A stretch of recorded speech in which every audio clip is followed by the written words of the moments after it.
Bienvenue sur Azimut, le podcast de l'orientation proposé par les spécialistes des études supérieures.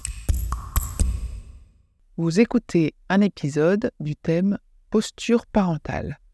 Nous allons répondre à la question « Comment se préparer à parler d'orientation avec son enfant ?» À la question « Pour préparer ton avenir, à qui fais-tu confiance ?» les jeunes désignent souvent les adultes de leur entourage, parents et familles proches, comme des personnes dignes de confiance. Vous, parents, êtes donc considérés comme un guide dans l'orientation de ces enfants, sans parfois en avoir pleinement conscience. 3 conditions sont néanmoins nécessaires pour que cette influence parentale soit effective. Premièrement, des liens forts doivent être entretenus de façon constante et durable. Deuxièmement, le parent doit être considéré comme crédible par l'adolescent sur le plan relationnel, ainsi que sur le plan des connaissances, des expériences et des compétences. Pour être crédible, un parent doit être reconnu par le jeune apte à comprendre sa réalité, ainsi qu'à présenter un parcours de vie scolaire et professionnel qui facilite sa compréhension des réalités d'un adolescent. Cela peut se traduire par l'atteinte d'un certain niveau de scolarité ou tout simplement par des expériences et des difficultés que vous avez traversées. Enfin, le parent doit être congruent. Autrement dit, faites en sorte que votre comportement reflète votre pensée. Apprendre à exprimer votre envie de faire équipe avec lui, faire l'effort d'entrer dans son monde, témoigner votre intérêt pour initier la meilleure compréhension mutuelle sont les fondements pour instaurer une vraie complicité et créer des conditions favorables à cette orientation co-construite. Pour pouvoir communiquer au mieux avec votre enfant et parler d'orientation, il est important de réfléchir sur sa posture de communicant et d'apprendre à s'écouter pour pouvoir écouter l'autre.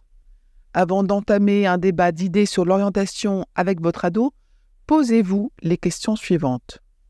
Est-ce que je crains de discuter de ce sujet parce que je ne partage pas les mêmes idées ?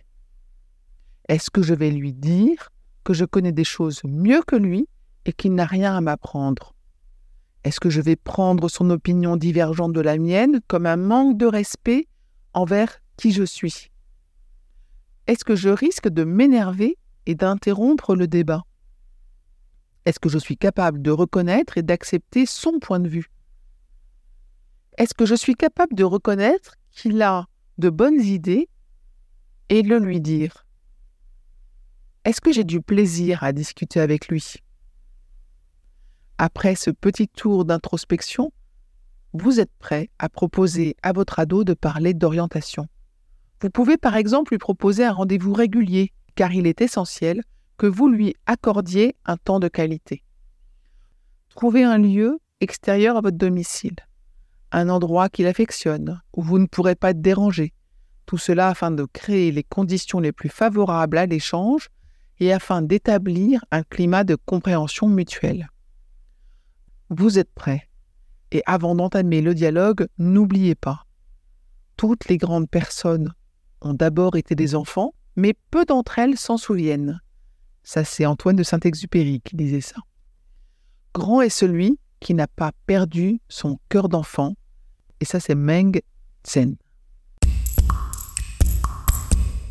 Je vous retiens quelques secondes de plus et je vous remercie pour votre fidélité et votre attention. J'avais 2 messages à vous faire passer. Vous écoutez peut-être ce podcast sur Apple Podcast ou sur Spotify ou sur une autre application de podcast et il est possible que vous ignoriez que le site azimut-podcast.com diffuse l'ensemble de ces épisodes en les ayant organisés et rangés de manière thématique. Ceux qui connaissent ce site sont vraiment contents de pouvoir y écouter sereinement chacun des épisodes et de pouvoir utiliser ce moteur de recherche. Deuxième message, sur ce même site, vous pourrez vous abonner à la newsletter. La newsletter, je l'ai surnommée l'hebdo de l'orientation. C'est une newsletter qui, comme son nom l'indique, est envoyée chaque semaine, le mardi pour l'instant.